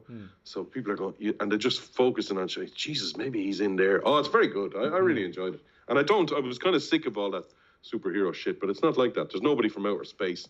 There's no fucking magic in it or anything like that. Nobody's, like your man was saying, we've been interviewed, the guy who made the movie or whatever his name is, and he says, look, nerds asked him, was this part of the universe, you know? And he says, no, it's how can you have a movie like this and have Superman turn up in it or something like that, you know? Someone with superpowers. It doesn't work like that, you know? It's very good. I really enjoyed it. You should go and see it. Yeah, I think that's a great point, actually, because I think the DC stuff is like, there's so many standalone things, like even like the Batman iterations are standalone. There's one that's written by Alan Moore, which is The Killing Joke, isn't it? Yeah, great. Or say the Dark Knight Returns, the comic now I'm talking about, where he's an old man. Right. And where he defeats that's brilliant. Where he defeats Superman. I'm not much of a guy for superheroes, but I've always liked Batman because it's a real bloke, you know. Yeah. But I know I thought it was very good. Yeah, really liked it. And I still think the best one is probably The Dark Knight, the one with Heath Ledger as the Joker. I thought that was very, very good. You know. I liked the first right. one. I like the first. Is it called Batman Begins? Yes, that's very good as well. Yeah. The one with Liam Neeson in it. Yeah. Although I saw Liam Neeson in a film yesterday, and I think, I'll be honest, I think Liam Neeson must owe somebody money or something. He's just making shit now. It's just, I didn't even finish watching the film. And you know how I have no taste in movies at all. Yeah, normally you love shit movies. Yeah, I turned it off halfway through. I was going, this is just fucking crap. Even, it's too shit for you. Yeah, too shit for me. Wow, sorry, really someone bad. was asking me a serious question about it there. Hold on a second, and I missed it. Pat, what do you think of the fact that Robert Pattinson based his character on Kurt Cobain? What? I haven't watched it, but I'm quite I didn't keen. see that That was Emma's question. asking that question. Well, there's a very good use of, do you know, there's no pop songs in the movie, apart from Something in the Way by Nirvana. Oh. And that's very effective. And as you will know, because I've said it before, I'm not a Nirvana fan myself, but that's very effective in it. I don't know. I wouldn't have noticed that, Emma. I did read that myself, but I wouldn't have noticed that. He's very intense in it. But it's, if you saw the Joker, right? The Joker film with, what's his name? Shit, what's his name again? What's the name of that bloke? Joaquin everyone Phoenix. Yeah, the bloke with the hair lip and all that, yeah. Like, I didn't like that. I thought it was too, you're supposed to feel sympathy for this guy. I didn't feel any sympathy for him at all. You know, the world the world doesn't notice me, and that's the same for everybody. You know, you don't start killing people. We're all in the same boat. I don't sympathise with that at all. That's the incel argument. Why aren't people having sex? I hate the incel argument. It's the worst. Yeah. Why aren't people having sex with me? Because they should be. Why should they be? You know? So I didn't like that film, but I did like this one a lot. Yeah, I did like it. And my daughter was delighted. We went in to the cinema. It was in IMAX, you know?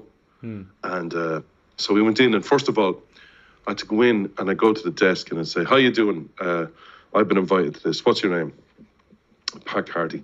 And just looking down through the list. And then someone who's behind the desk recognized, he said, that's Pat Carty, the writer, you know. So my daughter was standing beside me when this happened, so she was delighted. She thought that was cool. And then they took out an envelope, a gold envelope with my name on it. And there was these 2 passes. I don't know where. That one there, yeah, it's up there somewhere. And so he took it out, and then we went upstairs, and then there was these guys in front of her in the bar, and they said, and they were letting her in, and she was all loving this. And then someone came over and offered us a glass of champagne or something, you know. And she loved all this. And then we went into the IMAX thing. And then there was huge buckets of popcorn on the seats and everything. So, look, this is all free. I said, of course it's free. It's showbiz, you know, fuck's sake. Get used to it, girl. Yeah. And then there was some bloke, there was a guy I know who's on a TV show here, and he came over and said hello, you know. And she recognised him as well. My daughter did, you know. Right. She goes, you know him? I said, yeah. Well, he knows me. That's what happened there. I know him. So she got a big kick out of it. So that was great fun. That's awesome. Yeah. She thought that was great. And then there was a thing the next night. I had to go and show me face at this thing the next night. It was a promotion being run by Hot Press, but it was for young people. You know, it was for people in their 20s and teenagers. It was DJs and all this. So the boss rang me and he says, "Look, will you?" I said, "What do you want me ad for?" I said, I'm going to look like I'm picking up somebody ad." And he says, "Oh, just come in. Will you come in and show your face? People want to say hello to you." So I said, "All right, yeah." So I went in for half an hour, and I had a couple of drinks with them. And then I took off. But one said, "Oh, we were going to invite your daughter because she was at Batman last night." I says, "Listen, don't get fucking carried away with that now. I'm the fucking star, right? Don't be inviting her. Don't get carried away." Makes sense. Yeah. Good dads are the best. There you go. Well, I wouldn't be the greatest dad in the world, Jill. I wouldn't claim that or anything like that. And remember, that didn't cost me anything, so there's a lot to be said for that too. You know? Yeah. Well. Yeah. It was good. Yeah, sorry. I'm doing an awful lot of talking today. I know that's not what you want to hear, That's but good. I enjoyed that. I thought it was good. I thought it was worth seeing. Yeah. It was interesting, you know. Yeah, I was really excited because the first I heard of it was when you said you were going. I didn't even know they were doing one, and I was really pleased that Robert Pattinson was chosen because he's got the jawline for it. If you're going to hide half Well, of your he's a good face, actor. you know. No? Yeah, but he's a good actor. You know. But a lot of And- it is the look, though. You've got to get the look right. Yeah, well, this daughter was saying, this daughter hated Twilight, right? And my other daughter loved Twilight and bought the DVDs. Yeah, but he was in Harry Potter as well. It's not his only. No, but work, the thing is is, it? like, when the daughter brought a big superhero person, you know? Yeah. And so she saw in the paper that it was announced that Robert Pattinson was playing the Batman, and she was disgusted. She said, "Oh, Jesus." And I was trying to say, well, look, he's a good actor, you know? She said, yeah, but he was in Twilight. I says, yeah, but he was in Twilight, you know? I mean, it's a job, you know? And so she came out in the cinema the other night and said, "No, what you think, you know?" Yeah, and she was going, yeah, he was good, yeah. She was kind of disgusted. Of course he was pretty good, I suppose, yeah. No, he's very good. He's good. He's a good actor, you know. And yeah, it was good. I liked it. I'd like to see it again. Put it that way. So that's a good sign. Yeah, Imi says you have the jawline too. I think you're probably referring to me, Imi. Yeah. That I'd make a good Batman. Yeah, you'd be Robin. I would like to say. Sorry, that reminds Robin. me. It reminds me of a comment you made in one of your videos I saw the other day. You were someone was asking you about, it was where you respond to the comments, one of those ones. And someone was asking you about mustaches, and you went, oh, beards. I don't agree with them at all. They're just to hide chins. That's not always the case. Sometimes it's to hide the disintegration of a chin. That is Yeah, the it reality. is. Not in It this is gay. present company accepted, Pat, obviously. What are your thoughts on George Clooney's Batman? It was fucking shite. Yeah, that is a complete waste of time. It was shit. Actually, I was telling my daughter that because I was at the screening of that 20 years ago, whenever I was invited to that for some reason in Dublin as well. I remember going to that and thinking, oh, this is cool, you know. And myself and my mate went to it. And we're at this cinema, you know, and again, it was the same thing. You've been treated nice and everything. Then the film came on and everybody sitting in the cinema was going, oh my God, this is shit. And the director was there and everything. And he was making a speech after and everyone was just sitting there going, what a pile of shite. That was really bad. I felt really embarrassed for him. That's, but what's the one with Arnie when he's the Mr. Freeze? Yeah, that one. And it goes like, "Ice to see you." Yeah. No, that was the best bit. That is a great line. You have to admit, iconic. You're not putting me in the deep freeze. Something about. Did he ever say "chill out"? Did he ever chill out? Yeah, probably. Is the weather forecast? I predict a deep freeze. Class. Amazing. Actually, I changed my mind. That's a great movie. That is a great movie. But that's because Arnie's in it and he's amazing. Yeah. Christian Bale. Yeah, but that's my favourite one, Lita. I thought the Dark Knight was just brilliant. Do you remember the bit when they're on the boat with all the convicts, and then they have the chance to, if they don't blow this thing up, the other boat will blow up. And it was great. It was asking proper questions, and it was great. I thought that was really good. Yeah. Batman Prince soundtrack, yeah, great. Paul, yeah, Oh yeah, absolutely. good point actually. Yeah, it's a good point. Val Kilmer had a good chin for that messing as well, yeah. Not anymore. He should grow a beard. He Think you know what I'm should talking about? consider a beard, I think. It'd look really elegant. Yeah. Type for a beard. Deep freeze. Yeah. Batman, well, that's why the car is called the Batmobile. It's downstairs and everything, yeah. So anyway, sorry, that's a long old chat about nuclear war. Michael Keaton though, he was actually great, wasn't he? Was he? Yeah, he was. I liked the second one. The second one was Because good. that's when Jack Nicholson was the Joker. Jack wasn't it? Nicholson stole it off him. Yeah, walked away with it. But then you could say that about Heath Ledger. I thought Heath Ledger walked off with that movie as well. You know? Yeah. I thought he was fantastic in that. It's because the Joker's a really brilliant, iconic character. There's only one person that hasn't done it great. Who's that? The bloke from I know the guy you're talking about. Yeah, but I can't remember his name. Yeah, that's not very good. There's a cameo in this movie. I can't tell you. Actually. Go on. Who's the? What? No, I can't tell you because I'd be giving it not away. a spoiler, It is doesn't it? happen until the very last scene. Oh, all right. You know, and it wouldn't be fair. Adam But I West didn't- shows up. But no, and I was reading about it yesterday, and I go, that's that actor? Again, you wouldn't recognise who it was at all. You know? And he's another Irish bloke, so that's good as well. And yeah. Another Irish actor. Okay, so well, it's not going to be Liam Neeson because he was in the first one. It's not going to be. No. Well, I don't know if you'd heard. Maybe you wouldn't have heard of this actor because he's only kind of coming up. He's been in a few things. He was in The Eternals, which was absolute shite. His name is Barry Keogh. You heard of him? No. No. No. He's a good actor. He was in. I'll tell you what he was in. Dunkirk. He had a good part in that. Did you see that? That was a good movie. I enjoyed that too.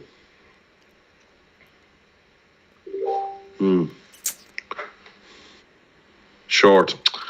I'm getting a report about my radio appearance. Yeah, it was short tonight. It was only about 15 minutes. I wasn't too happy about that. That was a producer's decision. That wasn't my decision. The producer. Yeah, I've been told short, but really entertaining. Oh. I've heard that before. Think you know what I'm talking about. I've faced that criticism before. Short, but reasonably entertaining. So has anyone else got any questions about the American tour or anything, or what's going to happen? I think I'd quite like to wrap this up. It's quite soonish. Should we? Yeah. Should we begin to wind down? I've got an early start to go and pick up my visa, and I've got to go and do the writing session and stuff tomorrow. Me and all, yeah. Me and all. Well, does anyone else want to ask anything before we go? No, first of all, we don't, and I think Justin will back me up here, we haven't a clue when the next one of these is going to be. Jesus, Pat. Wait, what did I do? Oh, yeah, right, okay. Oh, the joke about the knob. Yeah, I had to get one in before we went home.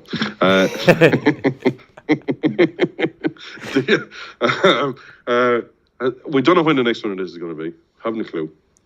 Okay. Yeah. Tell me something about that. What's your plans? We're going to keep in touch, and we're going to try and do it. I presume. I think you're going to be very busy. I mean, if we can do it, if I can figure out a way of doing it, I'll just commandeer the back lounge and we'll do it from the bus, if we have to do it like that. Yeah, but it'd be the time. It'd be the time and everything. Yeah, but what does it mean though? Because it'd be like.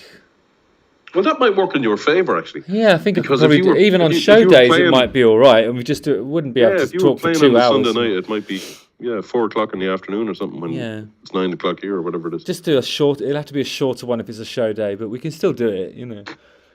Yeah, keep the faith. That's what we're saying.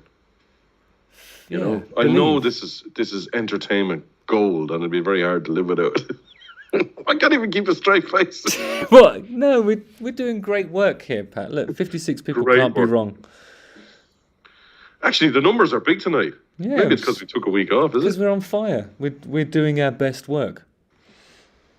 Giving up the whole of Batman, I've told you about how you're all going to be blown to smithereens anyway, so don't know if you want to waste 3 hours watching Batman. I don't know if you have time. Is it 3 hours long? You didn't say it was 3 hours. It's 3 hours, yeah. It's 3 hours long, yeah. Wow. It's good, though. Well, that's what I'm saying. If you have an IMAX theatre, which I've only been at once before, if that's near you, it's worth going to that because, I really enjoyed that part of it. The only one I saw in there before was The Martian with Matt Damon. Yeah. Which is a good movie, you know. And that was good. Like, the screen is fucking massive. You know.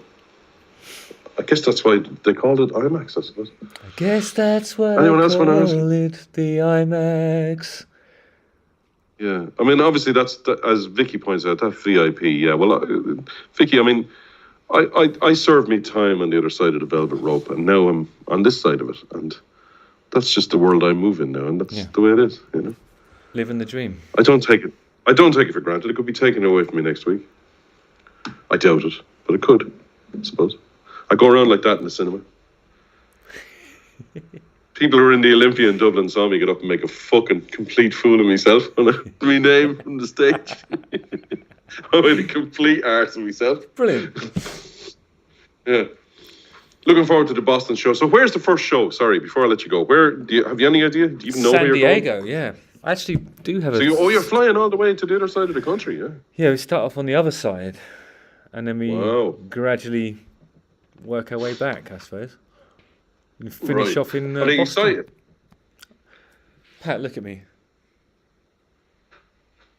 I am tremendously excited. Would you say you were tumescent almost? I don't know what that means, but I guess so. Is it? Oh, engorged. Engorged, pecker. I'm engorged with excitement. Yes. Mm-hmm. My little Balmain pants can scarcely contain. Terry and Juma are on the phone looking for their pajamas. I bought these off a dead man on eBay. Yeah. He saw you coming. Dead man's estate. Yeah. I definitely got ripped. I never get a bargain on eBay. I always end up in dead man's pajamas. Yeah. So you're the only person I know who I would actually believe bought pajamas off eBay. What's that? One more. You're the only person I know that I would believe actually went to eBay to buy pajamas. I really did. I really did. I believe you. That's the thing. That's the thing. So everybody who's going to shows in America, have a great time. You know, tell us all about it. We will try and do some of these. I hope. We will try. I really enjoyed doing tonight. I missed doing it last. Although I had a great time last week, obviously last Sunday, because I was at the greatest rock and roll show in the world, and you'll soon get to see that in the Americas. Well, I say greatest rock and roll show. It was the greatest rock and roll show that was on that night. Anyway. And there was a few things on that night, so that's a good. And there was a few things. I like those busy weekend stats. in Dublin that weekend. Yeah, it was a busy weekend in Dublin that weekend. Yeah. Yeah, and a few people chose to spend it with us, so I'm really happy about that. Yeah, yeah, and they were all great, and it was great to meet you all the people I met. That was lovely. It was really nice to meet you all there. Yeah, there was a good bunch there, wasn't there? Jill Nice says, lot. Pat, I wish you could go. I wish I could go too, yeah. I do, yeah. I'd love to. But that's the way it goes, you know? Look, Emma bought PJs on eBay as well. Does happen. These are actually... Actually, I wonder what happened. I wonder what happened to the pajamas my mother gave me for Christmas that I Slightly wore on here worrying one blood night. stain on these ones. I think the man who I bought them off died in them. Yeah. What happened to the pajamas that my mother gave me for Christmas? Where did they go? With the Rupert the Bear trousers. I don't know where I put them. If anybody is going to buy me pajamas, in all honesty, I like traditional pajamas. I'm an old school kind of pajamas man, if there is, you know, I'm not interested. Rika says here, it was great to meet you, Pat. The reason I came to Dublin. That's not really true, Rika, is it? Come on now. I wouldn't be surprised. I don't think that's really the 100% the truth, is it? You know, I noticed you were at the Darkness as well. You didn't just come and meet me and then get back on the plane. Don't be telling me lies. But she didn't watch the show. She was staring up at the box. There was a lot of that. There wasn't actually, because I was pissed, but I don't think there was quite the what do you call it? The tumbleweed reaction. Oh yeah, there's definitely more of a rustle, a rumble, wasn't there, when I mentioned there was a bit of a rumble, that's all. Because yeah, but it's building. You know, you can't expect your stock's rising, Pat. This is good. You know, you're gradually developing. My mate was laughing beside me. He was going, "Fucks." I could just hear him going, "Fucks." Yeah, but that guy's and I think he has a lot of envy in him. I don't know if he. You know what I mean? Fucking hell! Fuck's sake! Fuck. Actually, do you know a band called the Undertones? Yeah, I know the Undertones. Yeah. Yeah, Paul is the lead singer of the Undertones. What? I thought that was Fergal Sharkey. It was Fergal Sharkey, but the Undertones as they are now, Paul is the lead singer. Wow. Does he sound like Fergal Sharkey? A bit, yeah. But he's been, they've made a couple of. He's been with them for about 20 years, 20-something years. Interesting. Okay, so. Yeah, just as an aside. That's why I was saying when he says, like he was sitting there going with his mouth open. I said, look, shoot a bit of video of this. You can bring it back to an Undertones rehearsals and show them how to do it properly. And brilliant. I bet he loved that. He loved that, didn't he? He didn't like that one. That's awesome. Well, with that, I think we should bid everybody adieu. And thanks so much for a lovely evening. Thanks, everybody. And we'll see you. Listen, stay tuned. And Justin, can I say the absolute best of luck in the Americas? Thanks, mate. knock them all out first. Yeah, I'm looking forward to it. It's going to be a great laugh. Oh, best of luck tomorrow as well. That's going to be cool. Give Oh, us a shout yeah, tomorrow. I mean- Let me know how you get on. Yeah. Yeah, you never know with those things. It can go either way. It can be, but I've got a good feeling about it, so excited. I think it's That's going to good. work. It'll be great. Yeah. All right then, guys. So Okay. night. Lots of love Thanks, to you Paul. all. Thank you very much. Don't forget, what you hear here must remain here. I don't want to see anybody Yeah. posting anything about the things we've discussed tonight. It's all top secret. And Put your hands against the screen, look. Yeah. Yeah. None of that, right? we're all in this together, guys. And don't tell if you happen to be Russian and work Putin. Tell him I'm a dick. Or don't do that either. Yeah. Keep that quiet, will Don't you? grass Have us up enough to Putin. Yeah, I've enough fucking problems. Jesus Christ. All right then. So, assuming Pat doesn't get poisoned with a nerve agent, we'll try and do this next week. I don't know where I'll be, but we'll do either a short Yeah, one or we'll see how we get on. Yeah, we'll see how we get on. Absolutely. just watch out for those door handles. Okay. Oh, you still sorry? Listen, if I was just before you go, if I was very anxious for a greeting of some kind, a 30-second greeting, can I still buy those while you're on tour or anything like that? Funnily enough, that service remains within my remit. I am able to fulfill those. That one will keep going, all right. Yeah, it keeps going. What do you call that again? I call it the Cameo video messaging service. Oh, yeah, that's it. Yeah. Wait, and if I wanted, where would I find the link to that? I'm not sure, but I would assume it's in. where it fucking is. I think if you look at my Instagram, it's in the bio. There's a Beacons page with all the links to everything. These guys know about all that stuff anyway. Yeah, that's true. That's true. Anyway, thanks for the plug, Pat. I really appreciate it. No problem. Yes, Sarah's right. Another 20-minute goodbye. Don't forget when you're walking to that rehearsal tomorrow. Don't forget to stop off at the bank. Oh, yep, I'll do that. Don't worry. I'll make sure that my contributors are all remunerated. Okay. Good stuff, guys. Good night, everybody. See you See you all later. Take on it the easy. ice. Love you guys. Night.